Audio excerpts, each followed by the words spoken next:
c'est très important pour la personne handicapée, d'une part, de pouvoir retrouver une activité professionnelle, de pouvoir se sentir utile pour la société, et puis d'autre part, pour l'employeur, d'être en mesure d'employer quelqu'un de différent, entre guillemets, mais qui peut aussi apporter sa pierre à l'édifice. C'est vrai qu'il y a des obligations légales aujourd'hui pour les entreprises. Après, de là à dire que c'est suffisant, je sais pas. Il y a certaines entreprises qui respectent pas ces pourcentages et malgré ça, il n'y a pas de sanctions qui les pénalisent vraiment. J'ai eu effectivement l'expérience de travailler avec des handicapés, une expérience fabuleuse. Alors les améliorations selon moi qu'il faudrait prévoir pour le handicap, ça serait une faciliter l'accès en fait aux personnes handicapées. Mon handicap me permet de ne pas avoir besoin d'aide technique ni de choses particulières sur mon poste de travail. On doit vraiment répondre à une réglementation qui a été faite par les législateurs. Donc je pense que plus ça va, mieux ça va.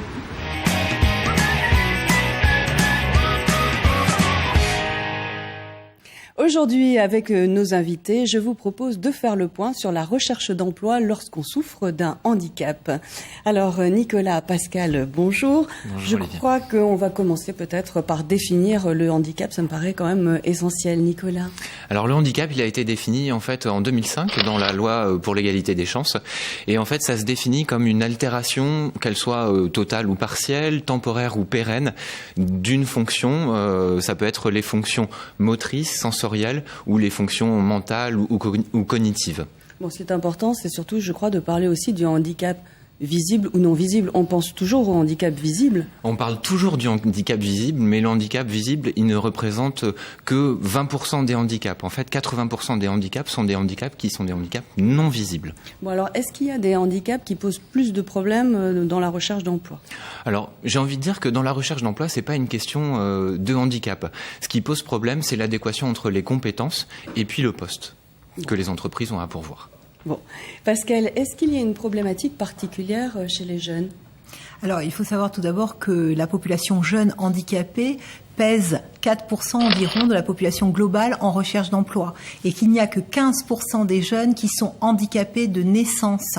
Ceux-là sont souvent suivis dans un cursus spécialisé et pour eux, la difficulté va être la fin de ce cursus spécialisé aux alentours des 20 ans. Pour le reste de la population jeune... Là, il y a une rupture de prise en charge, c'est ça, aux alentours Voilà, des 20 ans. entre des instituts médicalisés, souvent et spécialisés, et du droit commun. Et c'est là qu'il va falloir être très vigilant à cette transition. Pour les autres jeunes, c'est encore un peu plus délicat parce que c'est le travail sur l'acceptation de leur handicap, la reconnaissance de celui-ci et les amener vers l'emploi, souvent pour la première fois en prenant en compte cette notion de handicap. Et là, ce sont des structures spécialisées, soit comme les missions locales, soit comme les Cap Emploi qui peuvent les aider au mieux pour cette approche du marché de l'emploi. Nicolas, on va parler un peu de chiffres. Le taux de chômage des travailleurs handicapés est environ 2 fois supérieur à la moyenne nationale, c'est ça ? C'est exactement ça, effectivement. Un taux d'emploi qui est 2 fois supérieur à la moyenne nationale. C'est essentiellement, en fait, pour des raisons d'une part de frilosité de certains employeurs, et puis d'autre part parce que c'est des personnes qui généralement ont des difficultés d'accès à la formation, donc qui bénéficient de niveaux de diplôme qui sont généralement inférieurs, malheureusement. Pascal, qu'est-ce qui freine les entreprises à embaucher finalement les travailleurs handicapés ?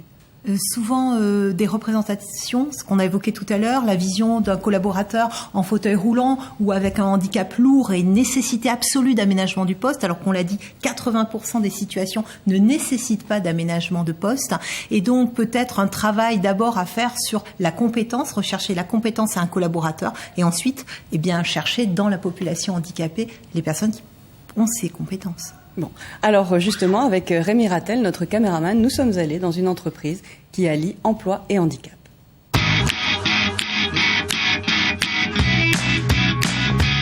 L'agence bancaire dans laquelle nous nous rendons aujourd'hui fait partie d'un groupe qui a pour politique de favoriser la diversité par le biais de multiples actions de sourcing et notamment la formation de managers au handicap, équipe dont fait partie Julia Moinet. Le quotidien, en effet, c'est de recruter des personnes qui ont une reconnaissance de travailleurs handicapés. Au-delà du recrutement et du sourcing que nous faisons, bien entendu, c'est de favoriser leur intégration en termes d'accompagnement et de sensibiliser les équipes au handicap. L'objectif, bien entendu, c'est de donner du sens, une vraie valeur liée à la solidarité. J'ai 28 ans, j'ai un handicap de naissance. J'ai obtenu un BTS en 2008. Suite à ça, je suis partie vivre et travailler en Irlande pendant 2 ans et demi.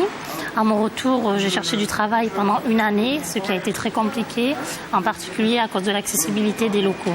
J'ai entendu dire que cette société avait une politique positive en faveur des personnes handicapées. J'ai donc envoyé ma candidature spontanée et j'ai été recrutée. J'ai été agréablement surprise par les moyens techniques et financiers qu'ils ont mis à ma disposition, comme par exemple une agrafeuse électrique, une oreillette, n'ayant pas beaucoup de force au bras, donc des choses toutes simples qui facilitent mon quotidien. Après des études universitaires, j'ai travaillé dans le bâtiment et puis j'ai eu des gros problèmes de dos. Mon médecin m'a conseillé de me faire reconnaître travailleur handicapé. Pour moi, ça a été assez rapide, ça a pris 4 mois et demi. Suite à ça, j'ai fait des forums rencontres emploi handicap et j'ai rencontré Julien Monet qui m'a recruté, qui a cru en moi, en mon potentiel, et donc j'ai fait une reconversion totale. Au niveau de mon poste, il y a une toute petite adaptation. J'ai un siège bien adapté à moi. Et puis sinon, c'est vrai que le secteur bancaire cherche des potentialités plus que des expériences ou des diplômes. Donc j'ai été formé en alternance et ça m'a vraiment rendu service et ça m'a vraiment aidé à me reconvertir. Le message que j'ai envie de faire passer aujourd'hui pour les entreprises et notamment les personnes qui recrutent dans les entreprises, c'est que le handicap n'est pas un frein à l'emploi et qu'on venait vraiment dans une logique de compétences et d'aptitude à devenir ou à être dans le cœur de métier. Handicap et emploi dans cette agence sont synonymes de compétences, rien que les compétences.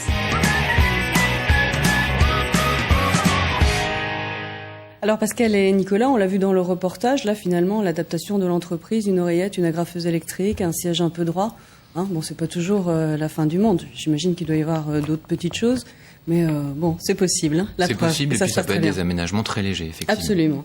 Alors Nicolas, comment est-ce qu'on fait pour faire reconnaître son handicap? Quelles sont les étapes? Alors la première étape c'est d'aller voir son médecin traitant.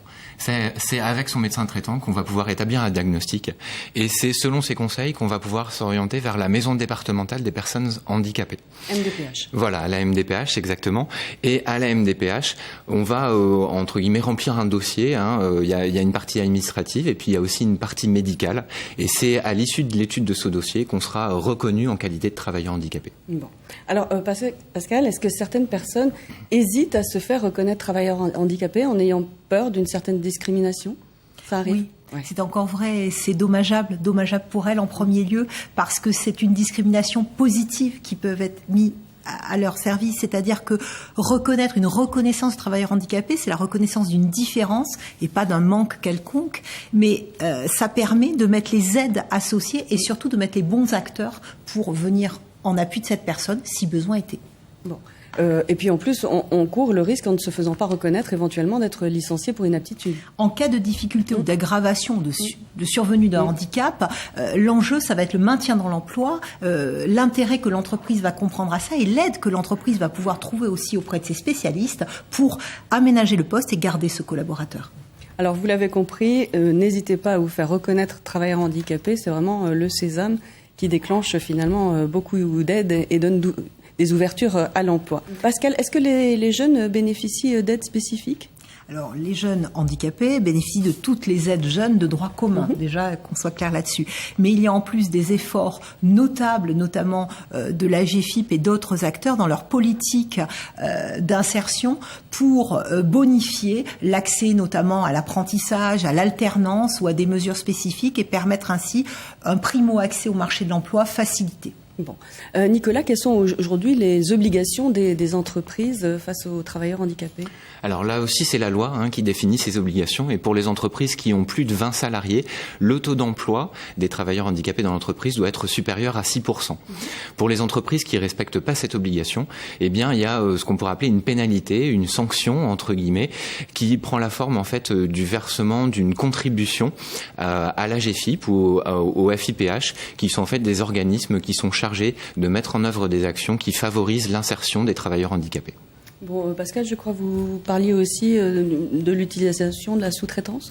Tout à fait. C'est-à-dire que on peut recruter directement un travailleur handicapé ou faire appel à des sociétés du marché protégé pour avoir recours à des entreprises qui utilisent des travailleurs handicapés et ainsi remplir son obligation et ses valeurs citoyennes. Oui.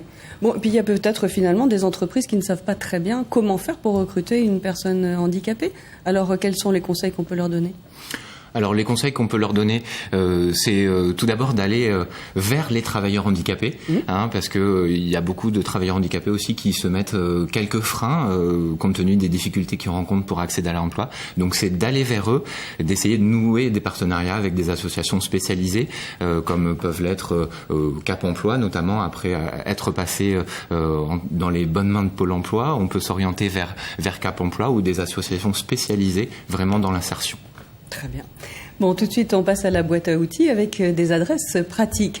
Bien sûr, le site de Pôle emploi, pôleemploi.fr, et celui de Cap Emploi dont nous avons parlé, capemploi.com. Pour toutes les questions concernant les droits et les prestations liées au handicap, vous pouvez consulter le site de la Maison départementale des personnes handicapées, mdph33.fr. Sur agfip.fr, association de gestion du Fonds pour l'insertion professionnelle des personnes handicapées, vous pourrez déposer votre CV ou consulter les offres d'emploi, un site qui s'adresse également aux recruteurs qui pourront déposer leurs offres.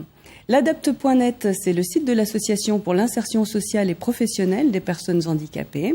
Affiche.org, c'est le portail emploi des étudiants et des jeunes diplômés en situation de handicap. Il comporte toutes les thématiques susceptibles de vous intéresser, offres d'emploi, stages, fonction publique, etc. Sans oublier bien sûr de nombreux sites d'offres d'emploi spécialisés pour toutes les personnes handicapées désireuses d'obtenir un emploi dans tous les secteurs d'activité économique, comme par exemple handi-cv.com, emploi.com, handicapmonster.fr et bien d'autres. Enfin, des sociétés d'intérim ayant des politiques dédiées en faveur des personnes handicapées, telles que ADECO, Crit Intérim, Kelly Service, Manpower, Randstad par exemple. Merci à tous les deux d'avoir participé à cette émission. J'espère que ces conseils vous seront très utiles. Je vous rappelle qu'à tout moment, vous pouvez voir ou revoir cette émission sur tv7.com. Je vous donne rendez-vous pour un nouvel entretien d'embauche. Et d'ici là, bonne recherche d'emploi.